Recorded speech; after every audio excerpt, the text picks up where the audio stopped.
Hello friends, again welcome back to Chanakya group of economics. So आज के इस video lecture में हम डिस्कस करेंगे तैयारी जेआरएफ की लेक्चर 7। और आज हम डिस्कस करेंगे 25 most expected MCQs of public finance या पब्लिक इकोनॉमिक्स। सो पार्ट 1 है आज। पार्ट 1 में हम लोग डिस्कस करेंगे general questions related with public finance, और पार्ट 2 में हम लोग डिस्कस करेंगे most expected MCQs of theories, specially जो पब्लिक फाइनेंस की थ्योरीज हैं उनसे हम लोग डिस्कस करेंगे। तो ओवरऑल जो आपका ये पब्लिक फाइनेंस है टॉपिक कवर हो जाएगा मतलब एमसीक्यूज के थ्रू। सो अगर आप यूजीसी नेट की तैयारी कर रहे हैं तो ये बेनिफिशियल तो है ही है। अगर आप पीजीटी की तैयारी कर रहे हो, पीजीटी इकोनॉमिक्स की तैयारी कर रहे हो, तो भी ये बेनिफिशियल है। चाहे यूपी पीजीटी है, चाहे वो DSSB का एग्जाम है, चाहे वो पंजाब लेक्चरर का है, उसके लिए भी ये काफ़ी इंपॉर्टेंट है जो अपकमिंग एग्जाम्स अभी आने वाले हैं। चलिए एक बार हम ओवरऑल देख लेते हैं कि पब्लिक इकोनॉमिक्स या फिर पब्लिक फाइनेंस का सिलेबस क्या आने वाला है। तो सिलेबस ज़्यादा नहीं है, वाइड नहीं है, बहुत कम सिलेबस है इसका। ठीक है, ये वाला सिलेबस है। ये वाले टॉपिक अगर आप लोगों ने किए हुए हैं तो जितने भी एमसीक्यूज बनते हैं हमारे, वो सभी इन्हीं टॉपिक से बनते हैं।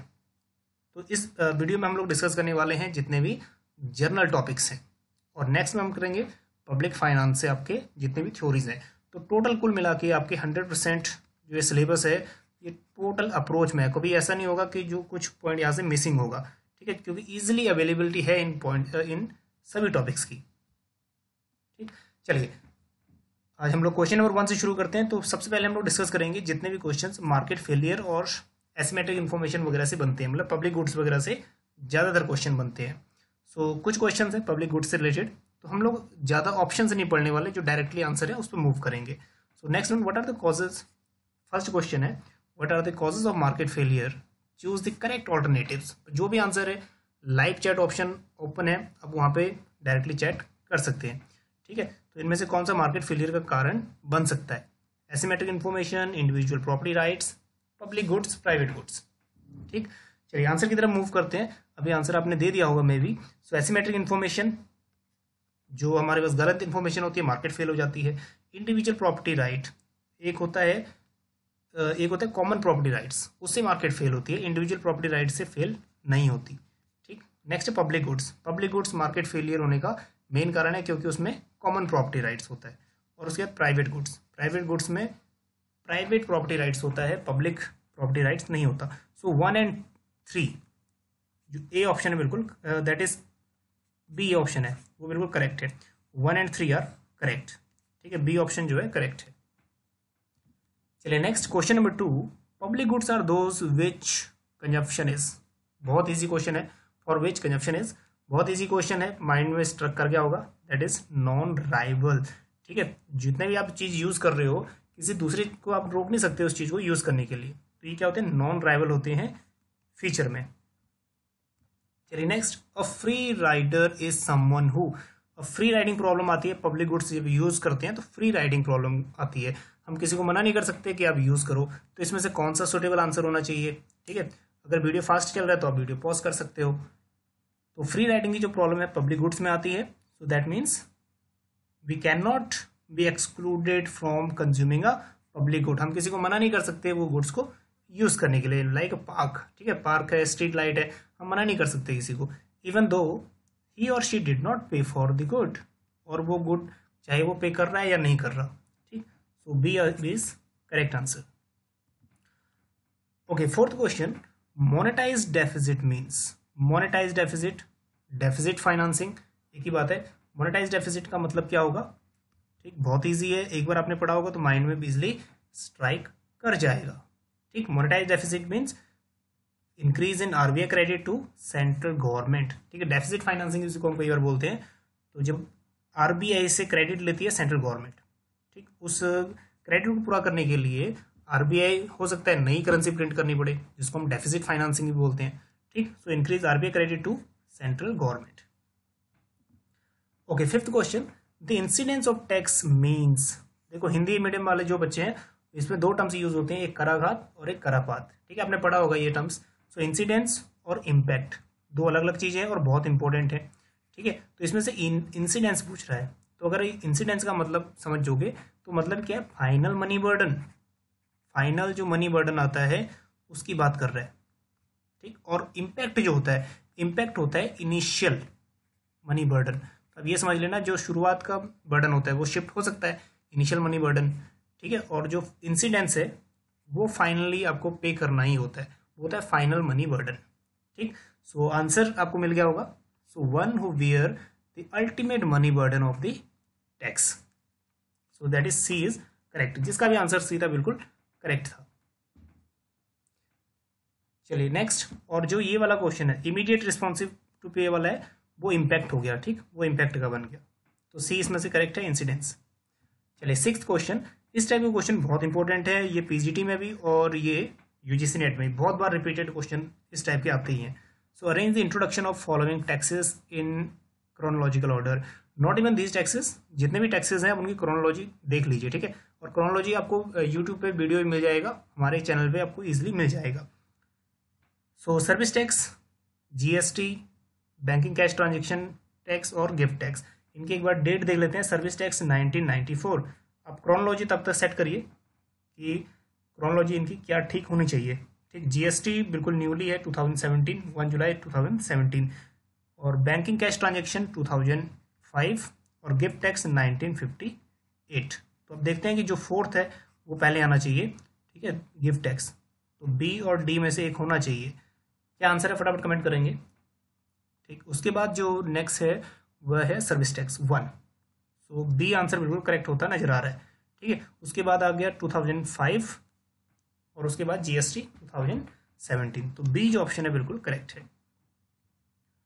Okay, question number 7, tax buoyancy refer to, public finance में tax buoyancy and tax elasticity, ठीक है, टैक्स इलास्टिसिटी दोनों ही इंपॉर्टेंट है और दोनों ही सेम है, ज़्यादा फर्क नहीं है।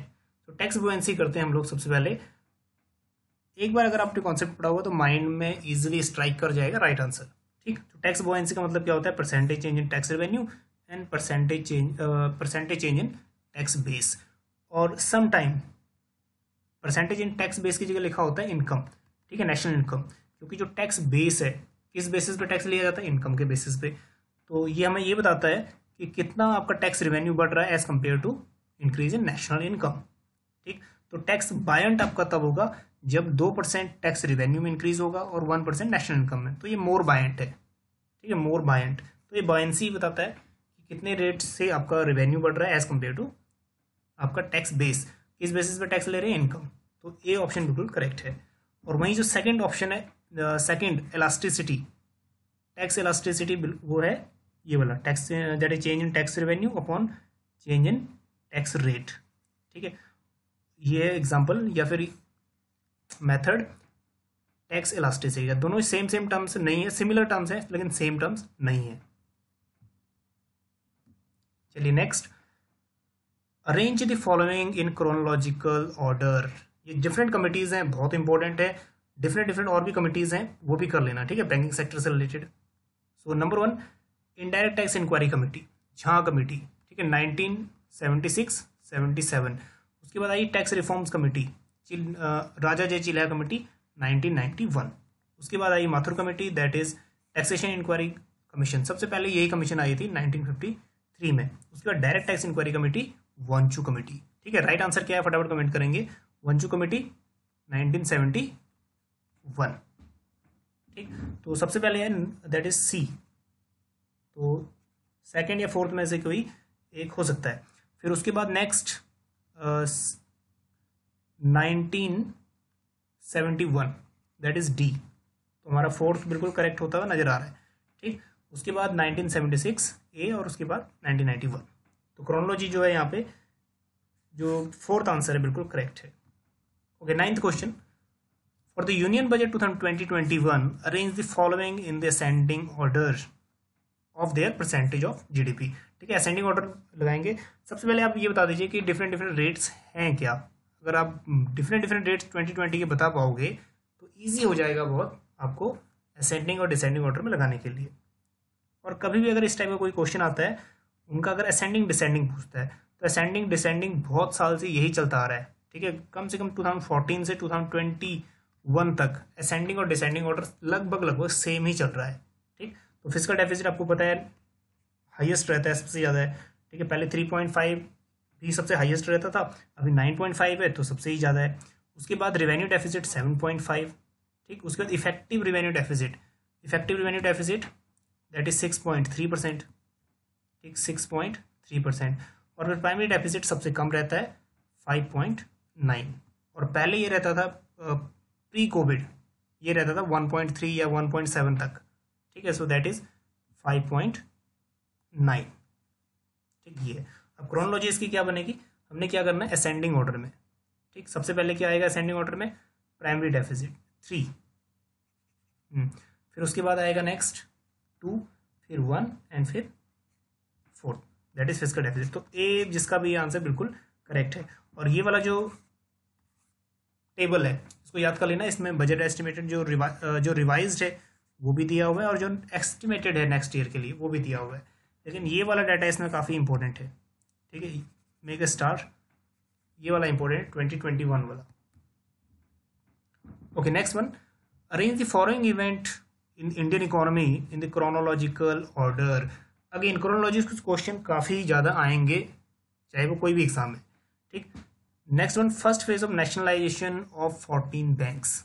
14 बैंक्स का नेशनलाइजेशन कब हुआ था, 1969 में। और कितने बैंक नेशनलाइज हुए थे ये फटाफट कमेंट करेंगे, ठीक है। फर्स्ट टाइम कितने बैंक से नेशनलाइज हुए थे, 14, चलो ये तो पता ही है। अब नेक्स्ट जो नेशनलाइज हुए थे वो कब हुए थे और कितने बैंक्स हुए थे ये कमेंट में पोस्ट कर दीजिए। चलिए next one, establishment of Narasimham committee 1 on banking. Narasimham committee की जो डेट थी 1991, और जो सेकंड थी नरसिम्हम कमेटी वो है थी 1998, ठीक है। यहाँ फर्स्ट पूछा हुआ है, फर्स्ट 1991। चलिए फेमा एक्ट बताएंगे कि फेमा एक्ट कब आया था। तो फेमा एक्ट 1998 या 99, ठीक है 99 एनेक्टमेंट कह रहा है। और उसके बाद एस्टेब्लिशमेंट ऑफ एग्जिम बैंक्स, ठीक है। एग्जिम बैंक कब आया था, अगर याद है तो कमेंट कर देंगे, ठीक है 1982। फिर इसकी हमने क्या करना है, क्रोनोलॉजिकल ऑर्डर सेट कर देना है। तो सबसे पहले आ गया फर्स्ट 1969, फिर उसके बाद जो नेक्स्ट ऑप्शन है वो हो गया 1982।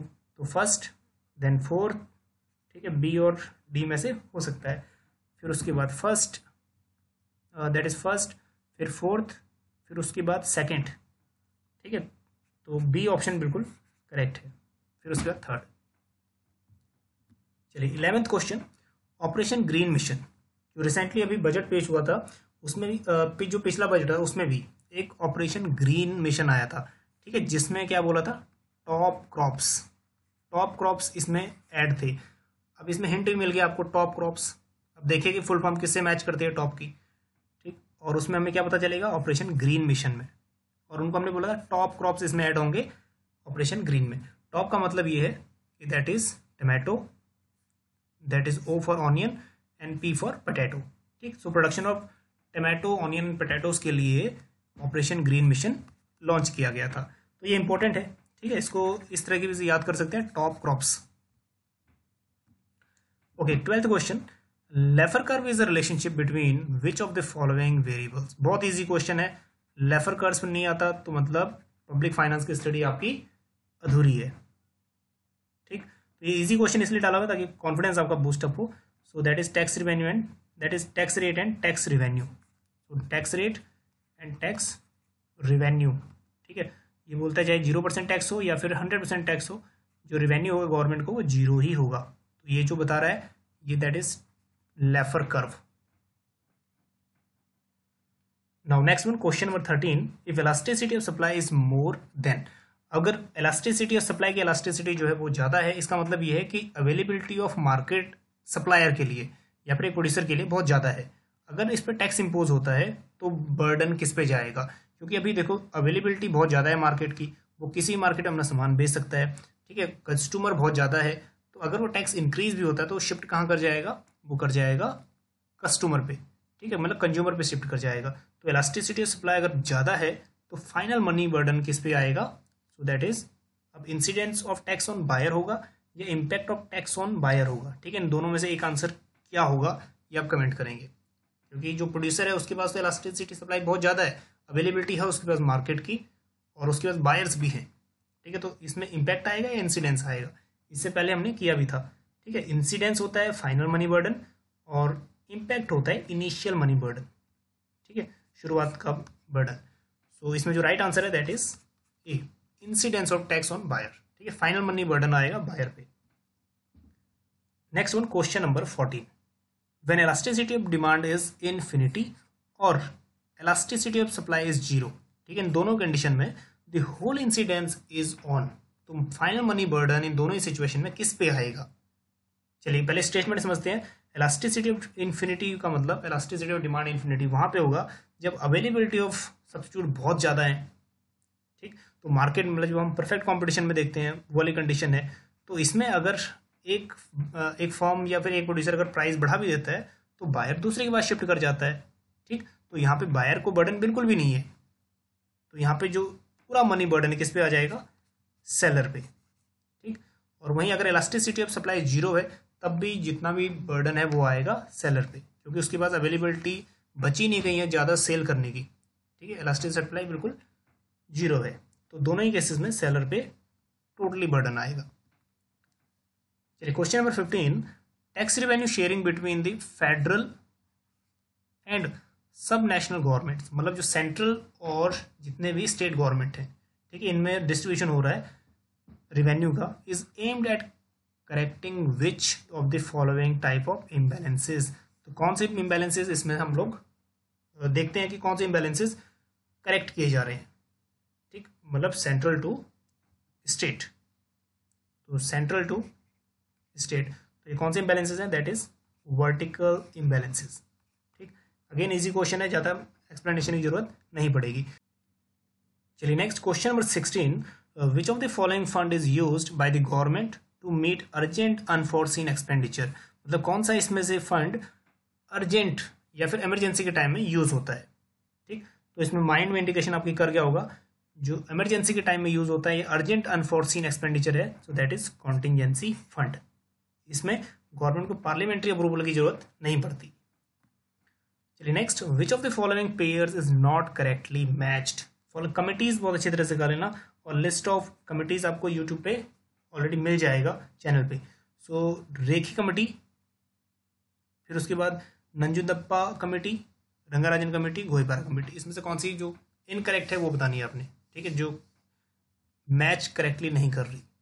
सो जो रेखी कमेटी है वो करेक्टली मैच नहीं कर रही, that is simplification of export and import procedure, बल्कि जो रेखी कमेटी है 1991 में इनडायरेक्ट टैक्स रिफॉर्म से है, ठीक है, ये कमेटी जुड़ी हुई है इनडायरेक्ट टैक्स रिफॉर्म से, ठीक। और अगर आपके माइंड में कोई और आंसर लगता है तो आंसर प्लीज कमेंट करिएगा।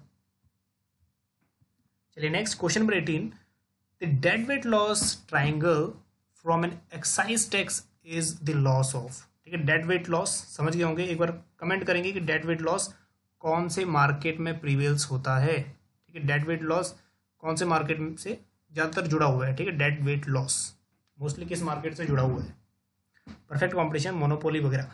सो तो डेड वेट लॉस में क्या होता है, ओनली कंज्यूमर का लॉस होता है, ओनली कंज्यूमर सरप्लस का लॉस होता है, या ओनली प्रोड्यूसर सरप्लस का लॉस होता है, या फिर दोनों का ही लॉस होता है, consumer surplus plus loss of producer surplus, या फिर any of the above can be possible. So what is the right answer and what is the exact answer, ठीक है, वो आपने बताना है।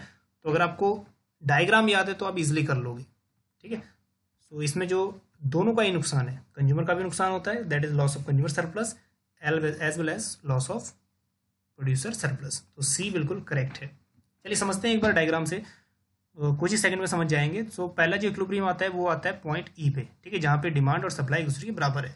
सो यहाँ पे अगर हम बात करें तो कंज्यूमर इज विलिंग टू पे, ये अमाउंट बिलिंग कर रहा था और ये एक्चुअल पे कर रहा है, तो ये जितना भी डिफरेंस है ये हो गया कंज्यूमर सरप्लस पहले का, ठीक है, और ये जो नीचे वाला पोर्शन हो गया ये प्रोड्यूसर का सरप्लस हो गया। लेकिन टैक्स इंपोज होने के बाद सप्लाई रिड्यूस होगी, ठीक है, सप्लाई अगर यहाँ हो ये वाली होगी, नया इक्विलिब्रियम शिफ्ट कर गया E1 पे, ये वाला पॉइंट नया इक्विलिब्रियम बन गया, तो प्रोड्यूसर का जो सरप्लस था अभी वो भी कम हुआ है और कंज्यूमर का जो सरप्लस था वो भी कम हुआ है, ठीक है। यहाँ पे नया प्राइस डिसाइड हुआ, दैट इज OPT, और नई क्वांटिटी जो है वो कम होके हो गई है, दैट इज OQT, ठीक है। तो यहाँ पे अब कंज्यूमर सरप्लस इतना ही मिल रहा है, पहले ज़्यादा था, अब प्रोड्यूसर सरप्लस भी उसके अकॉर्डिंगली अब कम हो गया है, ठीक। तो टोटली अगर हम बात करें, शॉर्ट में बात करें, तो जो ये दोनों का लॉस बता रहा है, ठीक है, ये दैट इज कंज्यूमर का लॉस, कंज्यूमर सरप्लस, और ये प्रोड्यूसर सरप्लस का लॉस, दोनों को मिला के बन गया डेट विद लॉस। चलिए 19th क्वेश्चन, अ फंडेड डेब्ट refers to funded, unfunded, redeemable, irredeemable, इस टाइप के डेब्ट आप कर लेना, बहुत इंपॉर्टेंट है। ठीक है, funded debts which are taken for long term loans, long terms, ठीक है, 30 ईयर 35 ईयर ऐसे। चलिए question number 20, a budgeting process which demands each manager to justify his entire budget in details from beginning. ठीक है, beginning, तो beginning लिखा हुआ है तो एक आपके माइंड में इंडिकेशन कर जाएगा दैट इज फंक्शनिंग बजट है या फिर master budget, zero base budget and none of the above. ठीक, जो राइट आंसर वो क्या है फटाफट कमेंट करेंगे, जीरो बेस बजटिंग जो है राइट आंसर है। ठीक, और ये कब आया था, कब इंट्रोड्यूस हुआ था, फटाफट कमेंट करेंगे। इंट्रोड्यूस कब हुआ था, 1969 में यूएस ने इंट्रोड्यूस किया था, और इंडिया ने इंट्रोड्यूस कब किया, 1987 में। और 1987 में विच 5 year plan were prevail at that time. ठीक है, कौन से 5 ईयर वहाँ पे चल रहे थे ये फटाफट बताएंगे, 5 ईयर प्लान या कौन सा चल रहा था 1987 में, कई बार क्वेश्चन ये भी आ जाता है। ठीक है, इंडिया में कब हुआ, 1987 में, जीरो बेस बजटिंग। चलिए question number 21, which among the following is biggest source of revenue for the government in 2021-22। ठीक है, अगर आपने फ्लो चार्ट पढ़ा हुआ है वो 21-22 बजट का, तो इजीली आप एग्जांपल गिवन है जो इनमें से आंसर दे पाओगे। ठीक है, तो जो जीएसटी का शेयर है सबसे मैक्सिमम है अकॉर्डिंग टू 2021-22 इनमें से। तो देख लेते हैं कि जीएसटी का कितना है वैसे। देखिए जीएसटी का जो है 15% है, उसके बाद इनकम टैक्स जो है 14% है। ठीक है, और 13% कॉर्पोरेशन टैक्स है। ठीक, और एक्साइज ड्यूटी 8, तो ये वाले इजीली कर लेना, बहुत इंपॉर्टेंट है। तो जीएसटी इसमें मैक्सिमम है। चलिए 22 क्वेश्चन अगेन बजट से रिलेटेड है, which among the following is biggest expenditure. Expenditure में सबसे ज्यादा एक्सपेंडिचर किसका है, defence, centrally sponsored scheme, centrally sector scheme या इंटरेस्ट पेमेंट। ठीक, जो राइट आंसर है वो है 4, इंटरेस्ट पेमेंट। अब देख लीजिए कि इंटरेस्ट पेमेंट कितना है, दैट इज 20%। ठीक है, और उसके बाद अगर हम बात करें स्टेट शेयर, पहले स्टेट शेयर में ज़्यादा था लास्ट ईयर में, अभी ये कम हो गया है, 16% हो गया है। चलिए next question 23, arrange the decreasing order of tax collection. Again budget से रिलेटेड है। ठीक है, डिक्रीजिंग ऑर्डर जो है टैक्स कलेक्शन का वो बताना है। ठीक, तो जीएसटी जो है 15% पे था, सबसे टॉप पे था, और उसके बाद कॉर्पोरेशन टैक्स जो है वो अभी 14%, दैट इज 13%, और इनकम टैक्स 14, और एक्साइज ड्यूटी 8 या 9% तक समथिंग। एक्साइज ड्यूटी हमने कितना किया था, 8%। ठीक, सो दैट इज 8%। तो क्रोनोलॉजी आपको मिल गई। फर्स्ट में डिक्रीजिंग, फर्स्ट में जीएसटी हो गया फर्स्ट, उसके बाद नेक्स्ट हो गया इनकम टैक्स, दैट इज 3, फिर उसके बाद हो गया कॉर्पोरेशन, उसके बाद हो गया excise, so that is C is correct. चलिए 24th question, principle of maximum social benefit was propounded by which of the following economist. अब इजीली आंसर दे पाओगे क्योंकि इससे मिलते जुलते जितने भी ऑप्शंस हैं, चाहे वो केंज है, मार्शल है या वाइसमैन है, ठीक है, तीनों ही उससे रिलेटेड नहीं है। तो ये वाला क्वेश्चन प्रीवियस एग्जाम में आ चुका है। ठीक है, एग्जामिनर ने जो भी क्वेश्चन पूछा है लेकिन बहुत ईजी पूछा है। तो maximum social benefit that is Dalton, क्योंकि ऑल्टरनेटिव जो थे वो मैच कर ही नहीं रहे, सिर्फ एक ही मैच कर रहा है, वो भी पब्लिक फाइनेंस है। ठीक है, Dalton. Okay, question number 25, all the fund which belong to the government go to. जितना भी गवर्नमेंट के फंड होते हैं या गवर्नमेंट का जो जितना भी अमाउंट होता है, फंड्स होता है, वो कौन से अकाउंट में जाता है। ठीक, सो फटाफट कमेंट करेंगे। लास्ट क्वेश्चन है दैट इज कंसोलिडेटेड फंड। ठीक है, कंसोलिडेटेड फंड में जितना भी टैक्स रेवेन्यू है, इनडायरेक्ट टैक्स, डायरेक्ट टैक्स, ठीक है, जितनी भी मनी रिसिप्ट्स हैं, बोरोइंग है, वो सब जाते हैं, कैपिटल रिसिप्ट है वो जाती है कंसोलिडेटेड फंड में। फिर उसके बाद वो डिवाइड हो जाती हैं, एक रेवेन्यू अकाउंट और एक कैपिटल अकाउंट में। ठीक, सो कंसोलिडेटेड फंड बहुत इंपॉर्टेंट है। आर्टिकल कौन सा है इसमें, फटाफट बताएंगे एक बार कमेंट करके कि आर्टिकल जिसके थ्रू अप्रूवल लेनी पड़ती है, ये आर्टिकल कौन सा रिलेटेड है कंसोलिडेटेड फंड के थ्रू। ठीक, ये बताएंगे फटाफट कमेंट करके। चलिए बाकी और भी स्टूडेंट देख लेना कि इससे आर्टिकल कौन सा जुड़ा हुआ है। चलिए अब नेक्स्ट जो वीडियो होगा उसमें हम लोग डिस्कस करेंगे पार्ट 8, ठीक है, तैयारी जेआरएफ की पार्ट 8, और उसमें हम लोग डिस्कस करेंगे 25 एक्सपेक्टेड एमसीक्यूज और पब्लिक फाइनेंस या पब्लिक इकोनॉमिक्स पार्ट 2। ठीक, अगर कोई सजेशंस हैं वो भी दीजिए। अगर आपने क्विजेस वगैरह प्ले करनी है तो आप वेबसाइट से जाके डायरेक्टली प्ले कर सकते हैं, ठीक है, लिंक आपको डिस्क्रिप्शन में मिल जाएगा। चलिए मिलते हैं आपको नेक्स्ट वीडियो में, तब तक के लिए बने रहिए चाणक्य ग्रुप ऑफ इकोनॉमिक्स के साथ। Thank you so much.